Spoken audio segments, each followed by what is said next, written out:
இது மகிமை நேரம். கர்த்தராகிய இயேசு கிறிஸ்துவின் நாமத்தினாலே மீண்டும் ஒரு காலை பொழுதிலே உங்களை எல்லாரையும் சந்திக்கிறதுல மிகவும் மகிழ்ச்சி அடைகிறேன். இந்த மகிமை நேர நிகழ்ச்சிக்கு உங்களை அன்போடு கூட வரவேற்கிறேன். கர்த்தருடைய நாமம் மகிமைப்படுவதாக.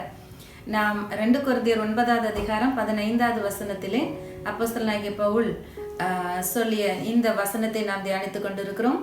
தேவன் அருளிய சொல்லி முடியாத ஈவுக்காக அவருக்கு ஸ்தோத்திரம் என்று சொல்லி நாம் இதை குறித்து தியானிக்கும் பொழுது எவ்வளோ பெரிய தேவன், எவ்வளோ ஒரு விசேஷத்தை ஒலேற பெற்ற ஒரு பரிசை, ஈவை மண்ணான மனிதராகிய நமக்கு கொடுத்திருக்கிறார் என்று சொல்லி அந்த விலையேற பெற்ற ஈவு, அந்த சொல்லி முடியாத விவரிக்க முடியாத ஈவாகிய அந்த இயேசு கிறிஸ்துவை பற்றி நாம் தியானித்தோம். இந்த நாளிலும் அவருக்கு அந்த அந்த பரிசு விலையேறப்பெற்ற அந்த ஈவுடைய மதிப்பை நாம் அறிந்து கொண்டோமானால் நாம் எவ்வளவு சந்தோஷமாக நாம் வாழ முடியும். அதுக்குள்ள அந்த அந்த அந்த அந்த கிஃப்ட், அந்த பேக், அது ஒரு கிஃப்ட் பேக், அந்த பேக்குக்குள்ள என்னெல்லாம் அடங்கி இருக்கிறதுன்னு சொல்லி நம்ம அறிந்து கொண்டோமானால் இந்த உலகத்துல எவ்வளவு ஒரு மேன்மையான ஒரு அசாதாரணமான வாழ்க்கையை வாழ முடியும் என்பதை குறித்து இந்த நாளிலே நாம் தியானிக்கலாம். ஒரு கார் நமக்கு பரிசாக தரப்படுகிறது என்று சொன்னால் அந்த காரை கொண்டு வந்து காருடைய சாவி, கீ நம்முடைய கைகளில் கொடுக்கப்படும். அந்த கீ நம்முடைய கைகளில் நம்ம பெற்றுக்கொண்டோம்னு சொன்னா அந்த காருக்கு நம் சொந்தக்காரர்.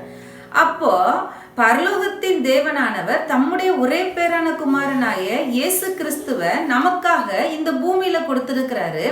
அந்த பரலோக தேவன் அவருடைய குமாரன், ஒரே பேரான குமாரன் என்பது தன்னையே இந்த பூமிக்கு மனு உருவாக்கி கொடுத்ததாக நாம் எடுத்துக்கொள்ள முடியும். ஏன்னா தேவனாகிய கர்த்தர் இயேசு கிறிஸ்துவை இந்த பூமியில அனுப்பி அவர் பிதாவோட ஒரே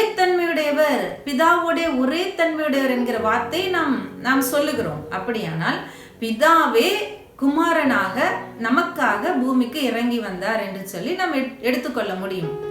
அப்போ பரலோகத்தின் சொந்தக்காரர் பிதாவாகிய தேவன் தன்னையே மனு உருவாய் மாற்றி இந்த பூமிக்கு, தம்முடைய வார்த்தை தான் மாம்சமாகி இந்த பூமிக்கு வந்தது என்று சொல்லி நாம் வசனத்தில் அறிகிறோம்.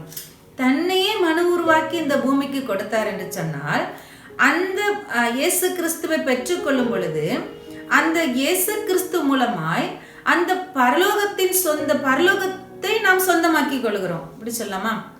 நம்ம எல்லாரும் ஒரு பாட்டும் பாடுவோம் பாருங்களேன். மகிழ்வோம் மகிழ்வோம் தினமாக மகிழ்வோம், இயேசு ராஜனின் சொந்தமாயினார். இந்த பாரதலத்தின் சொந்தக்காரர் அவர், எந்த உள்ளத்தின் சொந்தமான பாரதலத்துக்கே சொந்தக்காரர் அவர், என் உள்ளத்துக்கு சொந்தமாயிட்டான்னு சொன்னா நான் எவ்வளோ பெரிய ஆளு, என்னுடைய மதிப்பு என்ன? ஏன்னா மிகவும் மதிப்பிற்குரியவர், மிகவும் பெரியவர் அவர் எனக்கு சொந்தமானதுனால என்னுடைய மதிப்பு என்ன என்பதை நாம் புரிந்து கொள்ள வேண்டும்.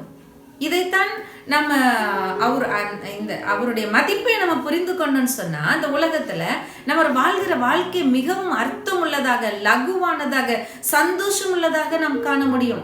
இன்னைக்கு நிறைய பேருடைய வாழ்க்கையில இன்னும் கவலை, இன்னும் என் கவலை மாறல, என் பாரம் தீரல, என் பிரச்சனை முடியல என்று சொல்லி புலம்பிக் கொண்டே இருக்கிற அநேகரை நாம் பார்க்க முடிகிறது. நீங்களும் ஒருவேளை அப்படிப்பட்ட ஆட்களில் ஒருவராக கூட இருக்கலாம். ஆனால் இந்த வார்த்தை, இந்த வசனம் நமக்கு என்ன சொல்லி கொடுக்கிறது? மிகப்பெரிய ஈவு. இந்த ஈவு, இந்த கிஃப்ட் பரலோகத்துக்கு சொந்தம். இந்த பரலோகமே அவருக்கு சொந்தம். அவர் நமக்கு சொந்தம்னா நமக்கு எது சொந்தம் சொல்லுங்க?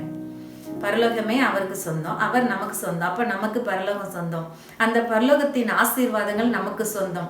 அதுக்குள்ள என்னென்ன இருக்குதோ, இப்ப இயேசு நமக்கு சொந்தம் அப்படின்னா, இயேசு நமக்கு சொந்தம்னா என்ன அர்த்தம்? இயேசுவை நம்ம உரிமையாக்கிட்டோம். நம்ம தான் அவரை முழுமையாக்கி நமதாக்கி கொண்டோம், நமக்குள்ள நம்ம வைத்திருக்கிறோம். அப்படின்னா அவருக்குரியது எல்லாமே நமக்குள்ள வந்து விடுகிறது. இப்ப பாருங்க, அவருக்குள்ள என்னதெல்லாம் இருக்குது. இந்த நான் ஸ்கூல்ல படிக்கிற காலங்கள்ல டெஸ்டிடியூட் ஹாஸ்டல்னு ஒன்று உண்டு. அங்க ஆதரவற்ற பிள்ளைகளை வைத்து பராமரிப்பாங்க. அவங்களுக்குன்னு பொருட்களை ஸ்பான்சர் பண்றதுக்கு ஸ்பான்சர்ஸ் இருப்பாங்க. அந்த பிள்ளைங்களுக்கு தெரியாமலே அவங்களை கவனித்துக் கொள்கிற ஸ்பான்சர்ஸ் இருப்பாங்க. அவங்களுக்கு அந்த ஸ்பான்சர்ஸ் இருந்து திடீர்னு கிஃப்ட் எல்லாம் வரும். அது ஒரு பேக்கா இருக்கும். அந்த கிஃப்ட் பேக் அந்த பிள்ளைகள் கையில கிடைச்சா அவங்க அன்னைக்கு கிஃப்ட் வந்திருக்கு, ஸ்பான்சர்ஸ்ட இந்த கிஃப்ட் வந்திருக்குன்னு சொல்லி ரொம்ப சந்தோஷமா ரொம்ப உற்சாகமா இருப்பாங்க. அது ஒரு கிஃப்ட் பேக். ஆனா அதை ஓபன் பண்ணி பார்த்தா அதற்குள்ள விதவிதமான பொருட்கள் இருக்கும். அந்த பிள்ளைங்களுக்கு தேவையான ட்ரெஸ்ஸஸ் இருக்கும், அவங்களுக்கு வேண்டிய காஸ்டியூம்ஸ் இருக்கும், நல்ல மனமான நல்ல உயர்ந்த ரக சென்ட் பெர்ஃப்யூம்ஸ் இருக்கும். அப்புறம் பிள்ளைங்க நல்லா எழுதுறதுக்கு நல்ல டிராயிங் பண்ணுறதுக்கு உரிய கலரிங் மெட்டீரியல்ஸ், ஸ்கெச்சஸ் எல்லாம் இருக்கும், நோட் புக்ஸ் இருக்கும். அவங்களுக்கு நல்ல வாசனையான சோப்பு, இன்னும் அவங்க விரும்பத்தக்க பொருட்கள் நிறைய அதுக்குள்ள இருக்கும். டாய்ஸ், அவங்க விளையாடுறதுக்கு டாய்ஸ் இருக்கும். இது எல்லாமே அந்த ஒரு கிஃப்ட் அவங்களுக்கு சொந்தமா கிடைக்கும் பொழுது அதுக்குள்ள இருக்கிற இத்தனை பொருளும் அவங்களுக்கு சொந்தமாகிறது. இப்ப பாருங்களேன், இயேசு கிறிஸ்து நமக்கு சொந்தமாகிட்டாரு அப்படின்னா அந்த அவருக்குள்ள என்ன இருக்கோ, அந்த பேக்கேஜுக்குள்ள என்ன இருக்கோ அத்தனை நமக்கு சொந்தம். அவருக்குள்ள என்னெல்லாம் இருக்கு சொல்லுங்களேன். எல்லாம் நமக்கு நல்லா தெரியும். ஆனா இதை பற்றின கொஞ்சம் தாட் சிந்தனை நமக்குள்ள பெருகணும், அவ்வளவுதான். எல்லாமே நமக்கு தெரியும். இயேசுவை பற்றி நமக்கு நல்லாவே தெரியும். அவருக்குள்ள என்னெல்லாம் இருக்குது. அவருக்குள்ள பாவ மன்னிப்பாகிய மீட்பு இருக்குது. ஏன்னா மத்தேயு 1:21 இப்படிதான் சொல்லப்பட்டிருக்கும். அவருக்கு இயேசு என்று பெயரிடுவாயாக, ஏனெனில் அவர் தம்முடைய ஜனங்களின் பாவங்களை நீக்கி அவர்களை ரட்சிப்பார். இயேசு என்றாலே பாவங்களை நீக்கி நம்மை ரட்சிக்கிறவர். அப்போ இயேசு நமக்குள்ள வரும் பொழுது நமக்கு அந்த பாவ மன்னிப்பாகிய மீட்பு, அந்த ரட்சிப்பு நமக்கு சொந்தமாகிறது. அவர் நமக்குள்ள வரும்போது அவருடைய ஜீவன் நமக்கு சொந்தமாகிறது. அவர் சொல்கிறார், நானும் அவைகளுக்கு ஜீவன் உண்டாயிருக்கவும் அந்த ஜீவன் பரிபூரணப்படவும் வந்தேன் என்று சொல்லி தன்னை குறித்து சொல்லுகிறார். அப்படியானால் இயேசு கிறிஸ்து நமக்குள்ள வரும் பொழுது அவருடைய ஜீவன், பரிபூரண ஜீவன், நித்திய ஜீவன் நமக்கு சொந்தமாகிறது. இன்னும் அவருக்குள்ள அவருடைய தெய்வத்துவத்தின் பரிபூரணம் எல்லாம் குமாரனாகிய இயேசுக்குள்ள இருக்கிறது. அவருடைய குணாதிசயங்கள், அவருடைய மனத்தாழ்மை, அவருடைய சாந்தம், அவருடைய பரிசுத்தம், அவருடைய நீதி, அவருடைய மீட்பு, அவருடைய வல்லமை, அவருடைய கர்த்தத்துவம், அவருடைய அதிகாரங்கள், இவை எல்லாமே சொல்லப்போனா தேவனுடைய ராஜ்யமே நமக்கு சொந்தமாகிறது. எவ்வளவு பெரிய பாக்கியத்திற்குரியவர்கள் நாம் பாருங்களேன். அந்த கிஃப்டை பெற்றுக்கொண்ட பிள்ளைடைய முகத்துல அவ்வளவு சந்தோஷம், அத்தனையும் பயன்படுத்தி அந்த பிள்ளைங்க எவ்வளவு ஒரு சந்தோஷத்தை வெளிப்படுத்துகிறாங்க இன்றைக்கு. இவ்வளவு அதனாலதான் இந்த பவுல் சொல்றாரு, இவ்வளவு சொல்லி முடியாத ஈவு, விவரிக்கவே முடியாத அளவுக்கு அந்த கிஃப்டோட மகத்துவம், மேன்மை, மதிப்பு, அதை நம்ம புரிந்து கொண்டோம்னு சொன்னா நாம் எவ்வளவு சந்தோஷமா இருக்க வேண்டும். நமக்குள்ள தேவன் தந்திருக்கிற இயேசு கிறிஸ்துவால் வந்திருக்கிற பாவ மன்னிப்பாகிய மீட்பு, நமக்குள்ளே தேவன் தந்திருக்கிற அவர் மூலமாய் வந்திருக்கிற ஞானம், அவர் மூலமாய் வந்திருக்கிற பரிசுத்தம், இவை எல்லாவற்றையும் 1 கொரிந்தியர் 1 கடைசி வசனத்துல சொல்லப்பட்டிருக்கிறது. அவரே இயேசு கிறிஸ்துவே தேவனால் நமக்கு ஞானமும் நீதியும் பரிசுத்தமும் மீட்புமானார். அவருக்குள் ஞானம், அறிவு என்பவைகளாகிய பொக்கிஷங்கள் எல்லாம் அடங்கி இருக்கிறது. அந்த பொக்கிஷத்திற்குரியவர் எனக்கு பொக்கிஷமாக கிடைத்திருக்கிறார். அப்படியானால் எத்தனை விலையேறப்பெற்ற பொக்கிஷங்கள் எனக்கு கிடைத்திருக்கிறது, உங்களுக்கு கிடைத்திருக்கிறது. இதை குறித்து நீங்கள் சந்தோஷப்படுகிறீர்களா? நம்முடைய மதிப்பை நீங்கள் புரிந்து கொள்கிறீர்களா? நம்முடைய அதிகாரத்தை நீங்கள் பயன்படுத்துகிறீர்களா? கர்த்தர் இந்த நேரத்துல இதையெல்லாம் குறித்து நாம் தியானிக்கும்படி, யோசிக்கும்படி இந்த நேரத்துல நம்மோடு கூட பேசிக்கொண்டு இருக்கிறார். இவ்வளோ விலையேறப்பெற்ற பரிசு, இவ்வளோ அதுக்குள்ள இருக்கிற இத்தனை மகத்துவங்கள், தேவனுடைய ராஜ்யமே நமக்குள்ள இருக்கிறது.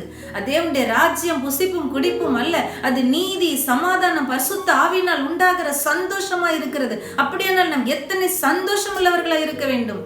சந்தோஷமா இருங்கள் என்று மறுபடியும் சொல்லுகிறேன் என்று சொல்லி பவுல் எழுதியிருக்கிறார். அதனால்தான் இது தேவன் அருளி அவ்வளோ பெரிய ஈவு என்று சொல்லி இயேசு கிறிஸ்துவை பற்றி சொல்லுகிறார். இந்த மதிப்பை நாம் புரிந்து கொண்டவர்களாக நாம் ஜெபிக்க போகிறோம். எல்லாரும் தலைகளை தாழ்த்தி கண்களை மூடி ஜெபிக்கலாம். அன்பின் பரலோக தகப்பனே, நன்றியோடு துதிக்கிறோம், ஸ்தோத்தரிக்கிறோம் அப்பா. இந்த நேரத்துல நீர் எங்களோடு கூட பேசின அன்புக்காக நன்றியோடு துதிக்கிறோம், ஸ்தோத்தரிக்கிறோம் அப்பா. உமக்குள் தெய்வத்துவத்தின் பரிபூரணம் எல்லாம் ஆண்டவரே பூரணமாய் நிரம்பி இருக்கிறது. சகலமும் உமக்குள்ள நிரம்பி இருக்கிறது. அப்படிப்பட்ட நிறைவுள்ளவராகிய நீர் எங்களுக்குள்ளே வாசம் பண்ணுகிறதுனாலே எங்களுக்குள்ள அதே நிறைவு வந்து விட்டது ஆண்டவரே.